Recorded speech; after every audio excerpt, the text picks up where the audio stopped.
Yo, what's going on, snipers, and welcome back to our Dallas Stars franchise mode here in NHL 20. So in last episode, we had the season simulation, well, the second half of the season simulation. We decided not to make any trades, and it kind of bit us in the ass in a sense, because then after that, we suffered a lot of injuries, and our team managed to drop a lot of games, but we still made the playoffs with a record of 40-32, 7-3. But as you can see, in our last 10, we're 2-7-1, which is not good at all.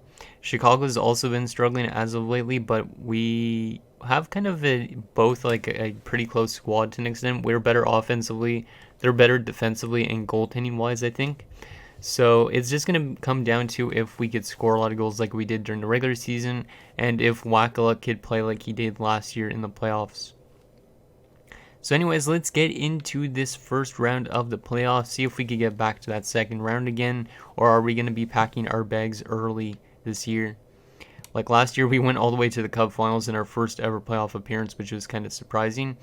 So let's see what happens here. We played them last year in round number 2, and I think we won in like 5 or 6 games. So it should be interesting to play them again. So they have home ice. Let's head to game 1 in Chicago, see if we can get on the board early. First period, and it's 3-0 for us. Damn. We had last year in the playoffs, we played really good defensively in the first period. Like that's something that Wackalock did really well. He didn't let goals in the first period, and so far it's staying true to this game. But our offense comes through with 3 goals. Greg Adams, Dave Gagne with 2 as well, and we're up 3-0 after 1 on 9 shots. So I don't know why Ed Belfour's not simulating that well for a 90, but he should probably be able to find his game a bit later into this one or the next game. Second period, and they score on Nabokov, who's getting the start. So actually, we're not even playing Wackluck, so never mind about that. But Nabokov is in net, and it's a 3-1 game headed into the third. Derek King breaks Nabokov shutout. Shots are 21 apiece, so let's see what happens here in the third period. See if we can lock this one down. It's good to see Nabokov playing actually in a way in the playoffs, because younger goalies usually simulate better than older goalies, but you never know. Maybe we'll alternate between Nabokov and Wackalock throughout this playoff run, depending on how they play and whatnot. And we are going to take game 1 in Chicago by a score of 3-1. We outshot them 34-32, so we had a pretty good game after that first period, after scoring 3 goals on 9 shots. So goals in that game: Adams from Courtnall, Gagne from Young and Zalapsky, and Gagne from Young and Broughton. So yeah, our veteran players are coming through, seems like so far. Hopefully that continues into game number 2, 3, and 4, and any other game that happens after that. So Gagne gets first star, 2 goals. Nabokov the second star, really good performance from him in his first ever playoff game, I think. And Scott Young gets third star with 2 assists. Okay, let's see if we can continue that into game 2. We're still in Chicago, so I'm not expecting us to go up 2-0. I expect us to at least split this, but we'll see what happens. Okay, game number 2 in the Chicago Stadium. Let's see if we could take a 2-0 series lead here, boys. Come on. First period, and it's 1-0 Blackhawks, and Wackalock's in net now. So I don't know who's going to be the starter for this playoffs, but it seems like the computer's alternating between the two. So Andrei Tarasenko gets the opening goal on the power play, and it's 1-0 Blackhawks after 1. So not as good of a first period as last game. Shots are 13-8 in favor of them. Second period, and it's a 2-2 game all of a sudden. Okay. Mike Medano scores on the power play for us. Brian Trottier gives them the lead, but then Trent Klatt tries it back up for us. So shots are 22-18 in favor of Chicago. Let's see what happens here in a tie game in the third. Penalty kill. It's a 5-on-3. We managed to kill it off, though. Good job, penalty killing unit. Our penalty kill was solid during the regular season, so it's good to see it do it there. And, Pelle Eklund, our former player, gives it the Blackhawks a 3-2 lead. God damn it, Pelle. Can we tie it up? No, we can't. Derek Ing gets an empty net power play goal, and we lose 4-2 in game 2. So not a really good performance from Wackalock, I don't think. So I don't know if I want to be playing him in the net, really. So Medano gets a goal from Cordell and Wong, and Klatt from Wong and Lundell. So Wong picks up 2 assists in his second ever playoff game. There's the 3 stars, Trottier, King, and Tarasenko, all with 2 points each for Chicago. Okay, what do we want to do? Do you want to make any line changes yet? We are being outscored 5, or actually we're outscoring them 6-5, or 5 to, no, it's a tie 5-5 right now after 2 games. So yeah, I'm not going to change anything with the lines just yet, but if we lose this game, I might do some tweaking a bit. Because now we are headed to home ice. Hopefully we could at least take one of these games on home ice, because if we drop 2 games on home ice, Stim are not in a good situation at all. So game number 3, can we take a 2-1 series lead here on home ice as we head to Reunion Arena? First period, and it's 2-1 for us. So Neil Broughton, the 38-year-old, manages to come through. Scott Young makes it 2-0, and they get another power play goal. Nabokov is in net again, so it seems like they are alternating. So 2-1 after 1. Shots are 14-9 in favor of the Blackhawks. Second period, and it's 3-1 for us now with Dave Gagne. I'm liking that the guys that are all like above 30 are still scoring goals too. Like Broughton, I didn't expect to even put up much points in this playoffs, but he's been good so far. And Gagne's got like 3 goals as well, and he's like 32 or 33 now. So shots are 24-22 in favor of the Blackhawks, but we got a 2-goal lead. Let's see if we could just lock this one down in the third like what we did in game 1. And it's a 4-1 lead now as Anton Lundell gets a goal. Darren Hatcher makes it 5-1. Greg Adams makes it 6-1. Guys, make sure you're able to score goals though in other games as well, because if you just score all in one game, it doesn't help us win the series at all, really. It's because I hate it when you score like 6 goals in a game and then your team just can't find their offensive groove at all afterwards. So we're going to take game 3 by a score of 6-1, even though we were outshot 35-31, so a good performance from Evgeny Nabokov again. So he might end up being our starter. And he actually picked up an assist. Wow. You don't see that very often, a goalie picking up an assist in a playoff game. And Scott Young gets a goal from Matvichuk. Gagne from Young and Broughton. Yeah, Young had a really good game. He had like 3 points again. So yeah, our veterans are coming through. And some of the young guys as well. So Nabokov gets first star with 34 saves. Young the second star with a goal and 2 assists. And Broughton the third star with a goal and 2 assists. Okay, so I think Nabokov is definitely our playoff starter at this stage, because his first 2 games he's played, he's allowed only 2 goals. And he also has an assist in 2 games.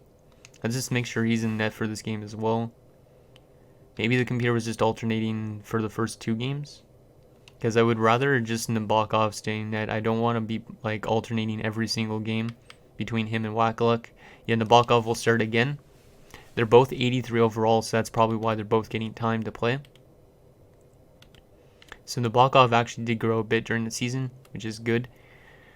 Okay, here we go. Game number 4. Can we take a 3-1 stranglehold on the Blackhawks, or will it be a tie series headed back to Chicago? First period, and it's 1-0 for them. So another power play goal against, and it's Roenick. We might have to change something with our penalty kill, because our penalty kill has not been that good so far in this series.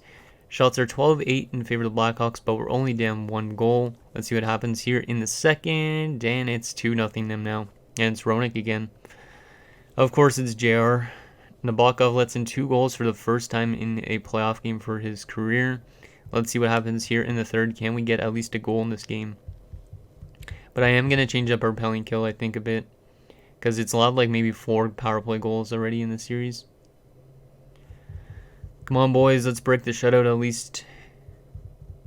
Time is winding down. Last 5 minutes of this third period. We're still down by 2 goals, and we are not going to get anything, and we get shut out here in game number 4. So after scoring 6 goals, our team does not score, like what I was just mentioning. That really sucks. Both goals coming from Roenick. 3 stars in that game. Belfour, Roenick, and Nabokov still gets a star. So yeah, I like still Nabokov's play a lot. It's just the power play, or not the power play, the special teams in general maybe aren't doing the greatest. They could be improved. But our offense has been there. It's just not that last game. So let's go to edit lines and change up our penalty killing unit just to see if we could get it to play a bit better defensively, because at the moment it hasn't been. So special teams, and I don't know if we want to change our power play, probably not. Penalty kill though, let's see what we got here. So let's put Lundell to center, and let's move Gilchrist. Gilchrist actually doesn't match the power play or penalty kill system at all. I'll take Brent Gilchrist off, and maybe we'll put in by Craig instead. Yeah, we'll put him. No, Craig doesn't match it either. Scott Young. Yeah, we'll put in Scott Young, I guess. Might as well try this as well. Yeah, that works. And yeah, I think our penalty kill looks better. Let's take Gilchrist off the penalty kill again and put Gagne on that top, or that second one. Because Gagne, even though he's a winger, he has good face-offs, because I think he did play center at some stage as well. So there you go. Our lineup is reset. Let's see if our penalty kill could do a better job in game number 5 as we look to take a 3-2 series lead. Because now we're back in Chicago again. Hopefully we could take another game in here.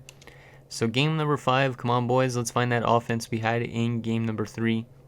Score another 6 goals or something. First period, and it's 1-1. Okay, I'll take that, and it's a power play goal we get in this game. So even though I didn't change the power play lines, our power play comes through. Amante also scores for them, and that was an early goal. Shots are 9-7 in favor of the Blackhawks, so we need to start getting more shots in the first period, because it seems like we're always getting outshot after 1 second period, and it's 2-1 Blackhawks. Gary Sutter, not liking that, or Gary Suter I should say, not Sutter. Shots are 22-20 in favor of them. It's still a pretty close game though, because Nabokov's keeping it tight. Let's see if we could tie this game up here in the third. This is a critical game because I don't want to go down 3-2, even if we are headed back home after this game. And Wes Walls makes it 3-1. That's not good. Yeah, see, our offense is drawing up like I was mentioning. Yep, 5-1 now. All of a sudden they're having a really good offensive game, and Nabokov isn't playing good at all. Oh, that's not good. Our team has dropped back-to-back games, and after scoring 6 goals, we can only score 1 goal in 2 games. And our only goal in that game came from Wong. His first ever playoff goals from Adams and Courtnall. 3 stars, all Blackhawks guys, because, yeah, it was not a good game for Nabokov. And it was not a good game for our offense. So, I don't know if I want to change anything with our forward core. Yeah, you know what? I'll change some stuff with the forward core, because we're being outscored 7-1 in our last 2 games, which is not like us at all. And we definitely want to force a game 7 if we can. So what are we going to do here? Let's put Wong up, and even though Courtnall had a really good season, he's going to go down to the second line. Yeah, we're going to do that. And we're going to put Broughton back to that second line, because Klatt has not been really doing that well on the second line. Or we could go like this, actually. Yeah, you know what? We'll do that. We'll put Gagne up there. Yeah, we'll put Gagne up there, and put Broughton as the third line center. Okay. Since Gagne's got 3 goals in this playoffs, we might as well give him a bit more ice time to see if he could get us some more goals. If we lose this game, then our back-to-back chances at Cup will run out, and it'll be a new champion this year potentially. So game number 6, back at the Reunion Arena, we need to force a game 7 real-time simulation. Come on, Stars, you could do this, boys. We won the Cup last year. We could beat the Blackhawks again this year, though, because we beat them in the second round last year, and I don't know how good their team was. I can't remember, but still, we should be able to beat these guys. You got this, Nabokov. Hopefully he's one of those goalies that could rebound from letting in a lot of goals and then not letting in any. So shots are 9-8 in favor of us after 1. Let's see if we could finally put a goal past Belfour in this. There you go. Power play goal from Neil Broughton. Leave it to the 38-year-old captain out of everybody on this team. And Cavallini makes it 2-0. Okay, here we go, boys. Liking that we have a 2-goal lead. We just got to maintain that kind of lead. Power play. And we don't score on that one. And not good. Late goal from Mike Gardner at the end of the second period. We're up by only 1 goal headed into the third. Shots are 22-16 in our favor. Let's see what happens here in the third. Can we lock this one down and force a Game 7 power play? And nice power play goal from Russ Courtnall. Our power play is all of a sudden clicking now too. Another power play chance, but we don't score. Penalty kill, and we managed to kill off this time, but then Brent Sutter scores to make it a 3-2 game. Damn, the Sutters and the Suitors are kind of annoying. Nice penalty kill there, and we get a late empty net goal from Scott Young. Wes Walls gets a goal right back after that, so the empty net goal from Scott Young ends up being the game winner, so we just barely scraped by to force a Game 7 back in Chicago. So Broughton from Young and Wong, Cavallini from Gilchrist and Zalapsky, Courtnall from Wong and Adams, and Young from Broughton and Klatt. So this playoffs has been a really good performance from Scott Young, and I hope that we get the chance to play in the second round because he's been really good. So Young gets first stars, Sutter the second star, and Broughton the third. Okay, so we have a Game 7 situation in Chicago. Can we move on to the second round for back-to-back seasons, or are we going to lose our first ever playoff series in franchise history? Game number 7 in the Chicago Stadium. Oh my god, my voice is going. Game 7 in the Chicago Stadium. Sorry, I had to do a cut because my voice completely just like cracked and all that stuff, because when I talk too much it just does that. Okay, so let's see what happens here in Game 7. We need a win. Come on, Nabokov, just play good like you did last game, kind of to an extent. Like, not as... Well, actually, not like last game, like Game 1 or Game 3. So, scoreless after 1. Shots are 10-8 in our favor. We need somebody to score a goal for us here in the second. Who wants to come through here? Medano's only got like 1 playoff goal so far in this series. Hopefully he could come through here in Game 7. Penalty kill and a short-handed goal. Damn, Scott Young has been a like story here in the playoffs, but then they get a power play goal and they get another power play goal. That's not good. It was a long penalty. Whoever took that penalty might get traded. And yeah, we're losing by 4 goals all of a sudden out of nowhere. I was really happy about that Scott Young goal, but all of a sudden the Blackhawks just lets in 5 goals consecutively in this playoffs, and we're down 5-1 going into the third in Game 7. There's no chance we're coming back from this unless we have one of those EA simulations that are really weird. But it looks like the season is going to come to an end because of a horrendous second period. Come on, boys. Can we get 4 goals in this third period? There's one from Neil Broughton, another power play goal. They'll pull us within 3 goals. Final 10 minutes. Come on, can we get more goals, please? And I don't think we're going to come back. And we are going to be ousted in the second round, or the first round of the playoffs, my god. In the first round of the playoffs against the Chicago Blackhawks because of a horrendous second period. Whoever took this penalty that we scored a shorthanded goal on and then they scored 2 goals on, and then they can carry that momentum to score 3 more, that guy might end up getting traded. I got to take a look at who took that penalty because that is just not what you want to do. So it was Cavallini with an elbowing minor. And actually it was 2 penalties. We took 3 penalties in a span of 3 minutes. Cavallini, Gagne, and Mafachuk. You guys got to learn better. Especially in a Game 7 situation like that, you screwed it over. Because we were a really bad penalty kill team because of that. Like, Nabokov doesn't seem to be good on the penalty kill in net. So there's the 3 stars, but we lose in round 1, which really blows because I wanted to go for a second straight Stanley Cup, especially with as deep of a forward core we have. And Zalapsky got injured again at the end of that too. Well, the injury bug kind of screwed us over this year, I think, and maybe our age as well. But I think we are going to be a good team in the future because we have some good young guys already. So since we lost in round 1, I guess we're going to go right to the draft and find out all the retirements and stuff. Even though this episode is running at around 20 minutes. Okay, let's take actually a quick look at our player stats for the playoffs. Just quickly gloss over it, and then we will sim to the retirements and all that. So this episode might be a bit longer than most. So Young was over point per game. And then also Neil Broughton had 7 points. Damn, that really blows. Like, Medano did not show up in those playoffs. 2 points in 7 games. After having an over point per game regular season. Oh, that really hurts. And then goalie-wise, our goaltending situation... Yeah, our goaltending wasn't the greatest. Wackluck was actually pretty good, but he didn't win games when he came in. Okay, well, let's see what happens with the retirements and who wins the cup and awards and all that. I actually might not check retirements this episode. I don't know.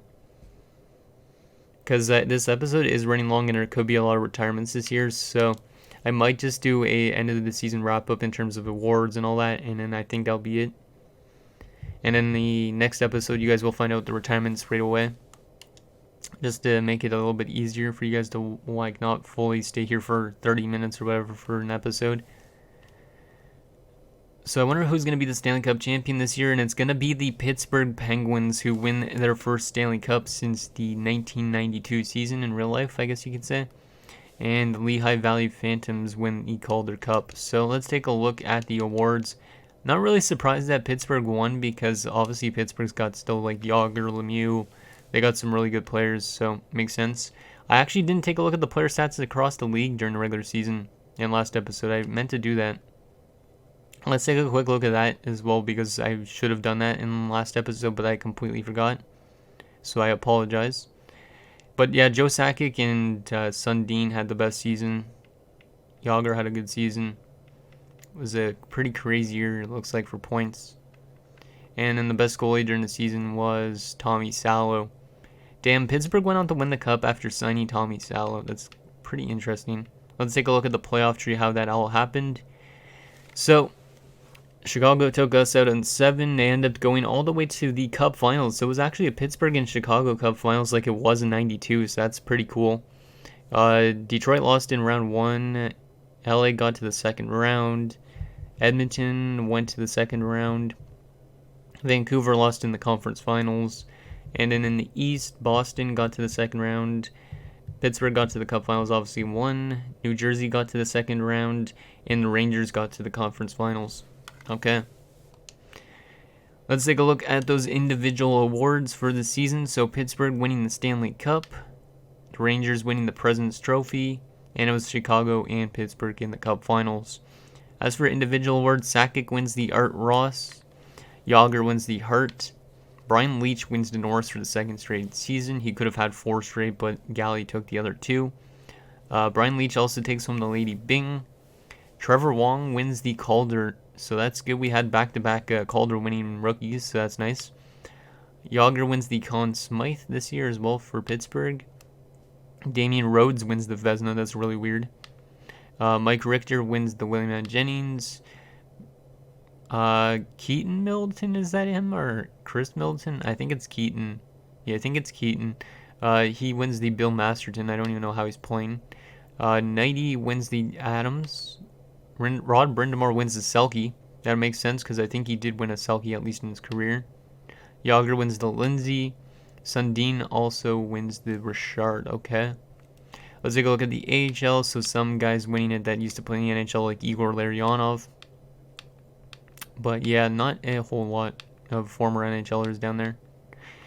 So anyways, guys, that is going to do it for this episode of our Dallas Stars franchise mode. So in next episode, we will take it to the draft. Let's actually just take a quick look at the draft class.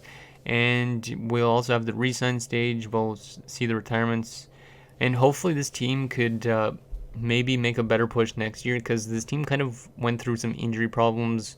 And we're kind of going through some growing pains with our young guys. So it'll be interesting to see what happens with our progress development and who we have to let go and all that. So yeah, anyways, thank you guys so much for watching. And I'll see you guys next time.